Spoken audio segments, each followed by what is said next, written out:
The last thing I ever wanted was to be part of something like this, but when curiosity took control, it led me to a place so dark and twisted, I didn't think I'd make it out alive. You think you just close the browser and walk away, right? Trust me, it's never that easy. It started like any other night.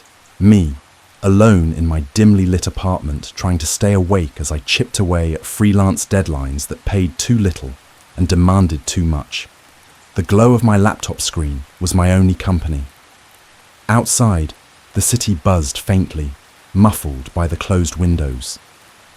The silence inside my apartment felt suffocating, and I couldn't resist taking a break. Just a quick scroll through forums, I thought, a way to escape, even if for a few minutes. One post caught my attention almost immediately. It wasn't the title itself, the game that changes lives, but the way it was written, as if daring me to click. It boasted an anonymous link and a vague promise. Play to win. Life will never be the same. I knew better. Everyone knows better. But boredom and a desperate curiosity can make you reckless. Besides, I wasn't planning to go any deeper than a click, just to see what it was. What could it hurt? The link led me to a stark, black web page. At first, nothing seemed out of the ordinary. A basic design, a few lines of text explaining some kind of contest. The words felt strange, like they'd been written for someone just like me. Tired of the mundane, ready to take a chance on something bigger. Bigger. I almost laughed. My life had been so small for so long. Dead-end jobs, unpaid bills, nights spent alone. I didn't even know what bigger meant anymore. The instructions were simple. Enter your name and email to begin. I hesitated, my fingers hovering over the keyboard. This was the point where a smarter person would have stopped. But something about the page felt compelling, like it was pulling me in. Maybe it was the way the cursor blinked in the empty field, like it was waiting just for me. Or maybe I was just tired of playing it safe. I typed my name.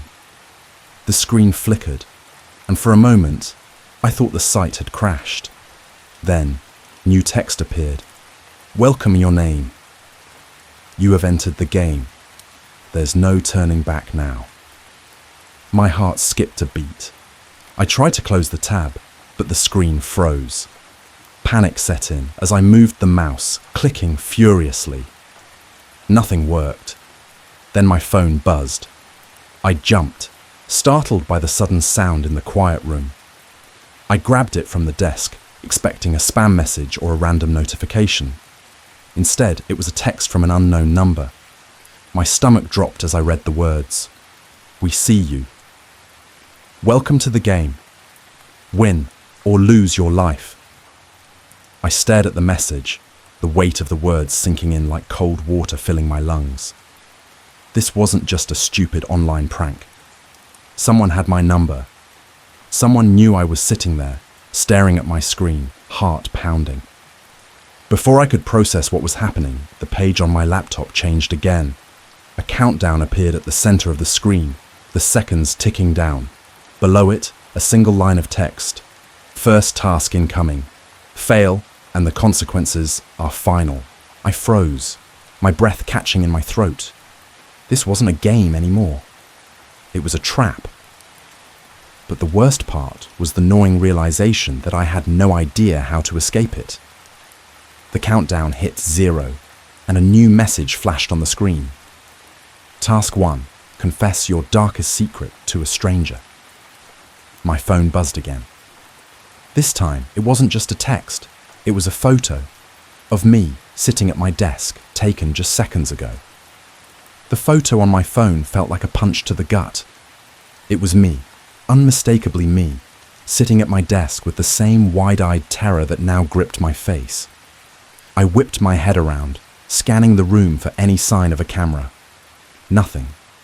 Just the same cramped space that I had spent countless nights in. My heart hammered in my chest as I tried to make sense of it. Who was watching me? How did they get that picture? I gripped my phone tightly, staring at the screen as if it would offer some explanation. Instead, The laptop dinged again. The message was bold, red, and impossible to ignore. Failure to complete the task will result in immediate disqualification. You have 10 minutes. Disqualification. The word echoed ominously in my mind. I didn't need a definition. The text on my phone had made the stakes painfully clear. Losing meant dying. My hands trembled as I tried to think. The task was simple on paper. Tell a stranger my darkest secret. But the very thought of it made my stomach churn. I wasn't proud of the things I had buried deep. Some secrets weren't meant to be unearthed. My phone buzzed again, this time with a new message. Need help? Select a contact to receive your confession. I stared at my contact list, a parade of names I hadn't spoken to in months, maybe years. Who could I even trust with something like this? Would they even believe me? The countdown on my laptop ticked louder in my mind, each second passing like a hammer strike. My fingers hovered over the screen until I selected a number, a former coworker, someone I barely knew but wouldn't feel the shame of seeing face to face. I typed out the message, my secret spilling onto the screen in shaky, disjointed sentences. It felt like slicing open an old wound, raw and exposed. With a deep breath, I hit send. The response came almost instantly. Got it, good luck. It was curt, cold, and didn't feel like the person I remembered. My chest tightened. Just as I thought I'd passed, a new message flashed on the laptop. Photos uploaded. Check your inbox. My blood turned cold as I opened my email. It wasn't just the confession I'd sent. There were more photos of me taken from every angle in my apartment. Someone had been inside. My laptop camera light blinked once and then stayed on. The tiny green light next to my laptop camera burned like a beacon of terror. I froze, my breath caught in my throat, staring at it as if my stillness could somehow make me invisible. Someone was watching me, right now. The realization felt like ice sliding down my spine. I slammed the laptop shut, as if that could sever whatever connection they had. But the sense of being watched didn't fade. If anything, it grew stronger, oppressive, like a weight pressing down on my chest. My phone buzzed again.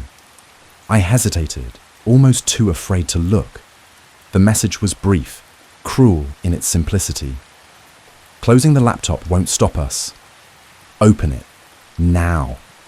My hands trembled as I picked up the device. Every instinct screamed at me to run, to get out of this nightmare, but where could I go? Whoever this was, they had access to me, to my home, my phone, my life. I lifted the lid, the screen flaring back to life. The countdown had reset, another 10 minutes flashing on the screen. A new task appeared. Cut the power to your apartment for 1 hour. I blinked, rereading the words as if they would change. Cut the power? Why? My mind raced through the implications. Without electricity, I'd be completely vulnerable. No lights, no phone charging, no way to call for help. Why are you doing this? I muttered aloud, my voice shaky, though I knew no one would answer. As if on cue, a message appeared. We want to see if you'll comply. Time is ticking. I stared at the clock, my options dwindling with every passing second. Defying them wasn't a choice, not with what I'd already seen. I grabbed a flashlight and moved toward the circuit breaker in the closet, my every step feeling heavier than the last. The apartment was eerily quiet, the only sound my own ragged breathing. When I flipped the main switch, the apartment plunged into darkness. The silence deepened, and the absence of the laptop's hum was deafening. My flashlight beam flickered against the walls, and for a moment, I could have sworn I saw a shadow move where no shadow should have been. My phone lit up, illuminating a new message. Well done. Now, who's behind you? The message on my phone sent a jolt of pure terror through me. Who's behind you? My body froze, the flashlight trembling in my grip. Every nerve in my body screamed to turn around, but I couldn't. I couldn't bear to see what might be lurking in the shadows. The air felt thick, heavy, as though something unseen was pressing against me. My breathing grew shallow, each breath catching in my throat. Finally, I forced myself to move. Slowly, painfully, I turned my head. The beam of my flashlight cut through the darkness, sweeping across the room. Nothing. Just the same cluttered space I had left moments ago. My chair was empty, the desk undisturbed. But that didn't ease my fear. The room felt wrong, as though someone or something had been there and just slipped out of sight. I took a shaky step forward, aiming the flashlight into the corners, under the desk, behind the door. Still nothing. But then my phone buzzed again. The sound felt deafening in the suffocating silence. With trembling hands, I raised it to read the message. "You're getting better at following instructions. Let's see how far you'll go." The laptop screen glowed eerily in the darkness, the only source of light in the room. Another task appeared. Go to the window and open it. Wait for further instructions. My stomach churned. The window. My apartment was on the 3rd floor. Outside was just an alleyway, dimly lit by a single, flickering streetlight. Why did they want me to open it? I approached the window cautiously, the flashlight shaking as I moved. Peering through the glass, I scanned the alley. It was empty, or so it seemed. The flickering light created strange, shifting shadows that danced across the walls. For a moment, I thought I saw movement near the dumpster, but it was gone too quickly to be sure. Taking a deep breath, I unlocked the window and slid it open. The cold night air rushed in, biting against my skin. I stood there, staring into the darkness, my heart pounding so loudly I could hear it in my ears. Minutes passed, and nothing happened. I was about to step back when my phone buzzed again. The new message read, "Look down." I hesitated, then glanced below, and saw a figure, standing perfectly still, looking up at me. The figure below was barely illuminated by the weak streetlight, but it was enough to send a chill racing down my spine. They stood motionless, head tilted upward, their face obscured in shadow. My breath hitched as I leaned slightly closer to the window, trying to make out any details. Who were they? How long had they been there? Every fibre of my being told me to slam the window shut, but my phone buzzed before I could move. "Stay where you are. Do not close the window." My grip on the phone tightened, my hands clammy with sweat. Whoever was behind this wasn't just watching, they were orchestrating every moment, pulling strings like a puppet master. I forced myself to stay still, though every instinct screamed at me to run, to hide, to do anything but stand there like a target. The figure didn't move, didn't even flinch. It was as if they were waiting for something. The seconds dragged on, each one heavier than the last. The phone buzzed again. "Wave to them." My stomach churned. Wave to this person, or whatever they were. My hands felt like lead as I lifted one, fingers shaking, and gave a weak, trembling wave. The figure's head tilted further, a sharp, unnatural angle that made my blood run cold. Slowly, they raised a hand and waved back, their motion eerily precise, like a mirror image of my own. The cold air pressed against my skin, but I barely felt it over the rising panic threatening to swallow me whole. My phone buzzed yet again. "Invite them up." "No," I whispered aloud, the word escaping before I could stop it. This was insane. I couldn't do that. I wouldn't. My phone buzzed a second time, more insistent. "You have 30 seconds to comply." I glanced at the screen, my heart pounding as the timer began counting down. My eyes darted back to the figure. They hadn't moved, but the sense of menace they exuded felt suffocating. I wanted to scream, to shut the window and pretend this wasn't happening. Instead, my voice broke into the still night air, hoarse and trembling. "Come up." For a moment, nothing happened. Then the figure lowered their hand and turned, disappearing into the shadows below. Relief flickered for a brief second, until I heard the faint sound of footsteps echoing up the stairwell. The sound of footsteps grew louder, steady, and deliberate, each one echoing through the stairwell like a countdown. My throat tightened as I stepped away from the window, the cold air still seeping in behind me. The weight of what I had just done hit me hard. I had invited them in. Whoever or whatever they were, I had just opened the door to something I couldn't control. I moved to the apartment door, heart racing as I checked the locks. They were secure, but it didn't make me feel any safer. My phone buzzed again, and I nearly dropped it from the shock. The message was simple, chilling. They're almost there. Be ready. Be ready. Ready for what? My mind raced as I tried to think of what I could possibly do. Call the police? Run out of the apartment? But I knew, deep down, that none of those options would work. Whoever was orchestrating this had already proven they were always a step ahead. They knew where I lived, had control of my devices, and had made it clear that defiance wasn't an option. The footsteps stopped. Silence. My breath came in shallow gasps as I stared at the door, half expecting it to burst open at any second. Then, a single knock. Soft, deliberate, not frantic or aggressive, just a knock, as though they were waiting patiently for me to answer. I didn't move. My legs felt rooted to the spot, fear locking me in place. Another knock came, this time slightly louder. My phone buzzed. Answer it. No, I whispered under my breath, shaking my head even as tears welled in my eyes. I couldn't. I wouldn't. But the phone buzzed again, insistent. You don't want to fail. I swallowed hard, my hands trembling as I reached for the doorknob.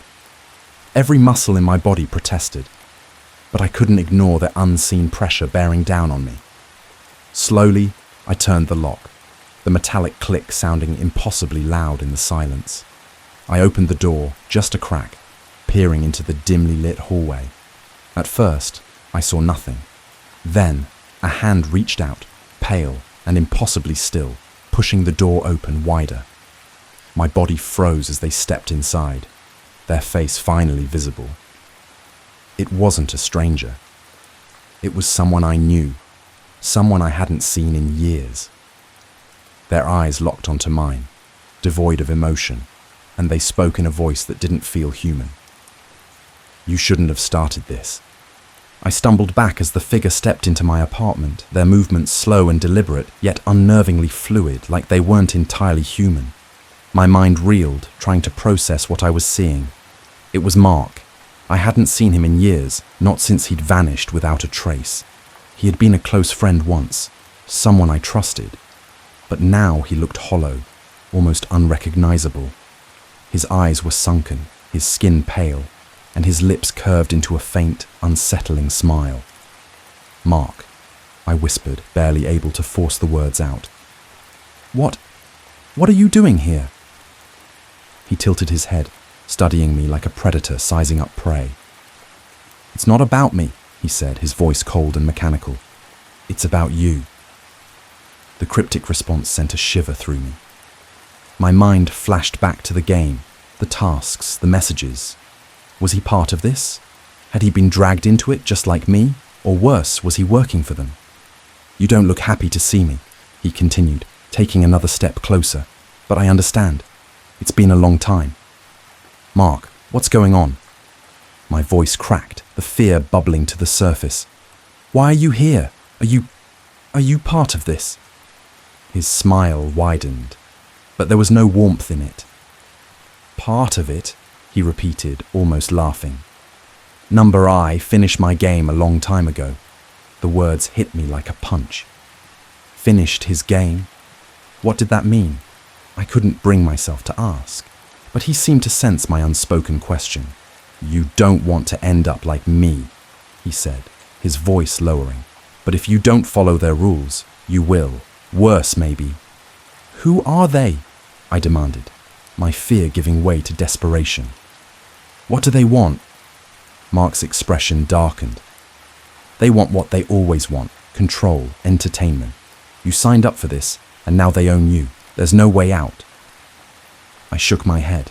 stepping back until my legs hit the edge of the couch. There has to be a way. You got out, didn't you? He didn't answer. Instead, he leaned in close, his voice barely a whisper.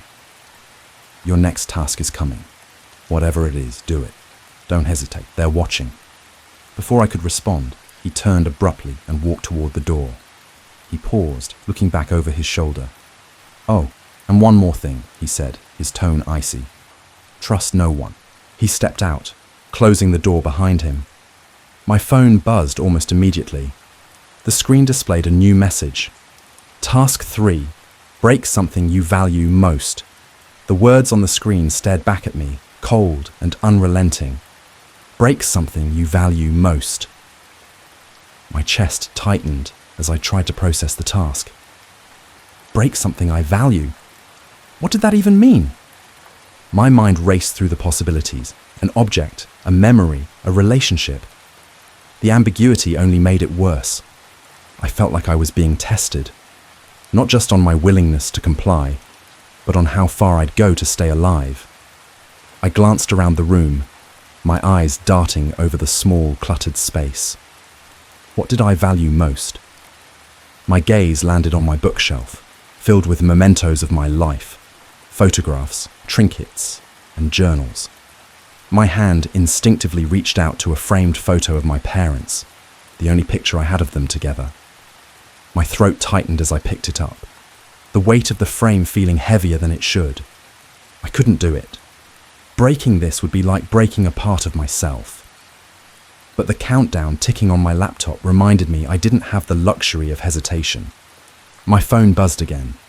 This time the message was blunt. Choose quickly. You're running out of time. My hands shook as I placed the frame back on the shelf and looked for something else. Anything else. My eyes landed on my laptop. It was old, barely functional, but it was my lifeline. Everything I'd ever worked on, every connection I had to the outside world, was stored there. Could I destroy it? I unplugged the laptop, staring at it as if it were a living thing. The glow of the screen reflected my own terrified face. My chest heaved as I raised it over my head, my fingers gripping it tightly. But just as I was about to smash it to the ground, my phone buzzed again. Stop! The single word made my stomach drop. I lowered the laptop slowly, my heart pounding in my ears. Another message appeared. That's not what you value most. My breath hitched as I realized what they were doing. They weren't just testing my obedience. They were forcing me to confront myself. What I valued most wasn't something physical. It was my sense of safety, my privacy, my life. Before I could think further, the screen on my laptop changed. A video feed flickered to life, showing the hallway outside my apartment. A shadow moved across the frame, and then the image cut to black. My phone buzzed one more time. They're coming back. The moment the screen went black, my blood ran cold. My hands trembled as I held my phone, waiting for another message or some clue about what was coming next.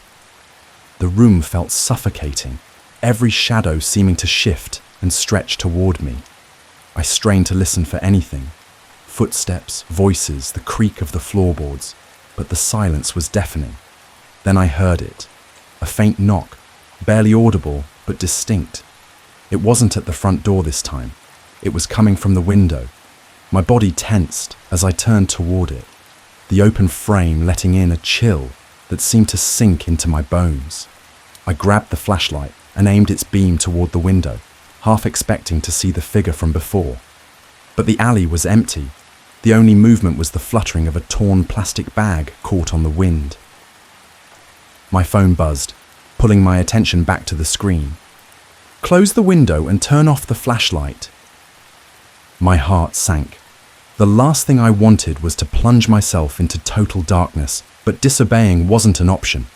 With shaking hands, I pushed the window shut and locked it, then fumbled to switch off the flashlight. The blackness was immediate and absolute, swallowing the room and leaving me with nothing but the faint glow of my phone. Seconds felt like hours as I sat there, waiting. My breaths were shallow, my ears straining for the slightest sound. Then I felt it, a faint brush of air against my neck, as if someone was standing right behind me. My body froze, every muscle locking into place. Slowly I turned my head, but the darkness revealed nothing. The phone buzzed again, the vibration startling me so badly I almost dropped it. The message was different this time. Not an instruction, but a single line of text that chilled me to my core. It's already inside. I scrambled to my feet, fumbling for the flashlight and switching it back on. The beam cut through the room, revealing only the disarray I had left in my panic. But the message wouldn't leave my mind. Inside? What was inside? A faint noise behind me made me spin around. My heart leapt into my throat as I saw the closet door, slightly ajar. It had been closed before. I was certain of it. The light trembled as I aimed it at the dark sliver of space between the door and the frame. Something was in there. Something waiting for me to make the next move. The closet door stood there, slightly ajar, like an unspoken challenge. My pulse pounded in my ears as I stared at the sliver of darkness within. I wanted to run, to get out of the apartment and never look back, but my feet felt glued to the floor. My flashlight beam wavered, the trembling of my hand betraying the panic coursing through me. I took a step closer, then another. The air seemed heavier, charged with a suffocating tension. Every part of me screamed to stop, but I couldn't. It was as if something unseen was pulling me forward. When I was close enough to touch the door, I paused, my hand hovering over the handle. The silence was so thick it felt alive, pressing against my skin. My phone buzzed in my other hand, and I nearly dropped it. I glanced down, the message stark and cruel. Open it, or we will. My stomach churned. I didn't want to know what "we" meant. With a deep breath, I gripped the handle and yanked the door open. The flashlight's beam sliced through the dark interior, revealing nothing but a tangle of clothes and boxes. I exhaled shakily, relief flooding my chest. Maybe it was all in my head. Maybe they were toying with me, seeing how far I'd go. But just as I turned to step back, something shifted. It was subtle at first, a faint rustling, like fabric brushing against fabric. Then I saw it. Deep in the shadows, behind the hanging clothes, a pair of eyes stared back at me, wide, unblinking, and too reflective to be human. My throat tightened as the eyes moved closer, pushing aside the clothes with a slow, deliberate motion. The figure emerged, its movements unnaturally fluid, as though it were gliding instead of walking. It was tall, its face obscured by the tangle of hair and shadows. But the presence it carried was undeniable. Malice, cold and suffocating, radiating from it like heat from a fire. I stumbled back, the flashlight slipping from my grasp and clattering to the floor. The room plunged into chaos as I scrambled to pick it up, my breathing ragged and uneven. When I finally aimed the light again, the closet was empty. My phone buzzed one last time. The message read, "The game is over. For now." And just like that, the screen went black, leaving me alone with nothing but the memory of those eyes and the knowledge that they'd be watching. Always.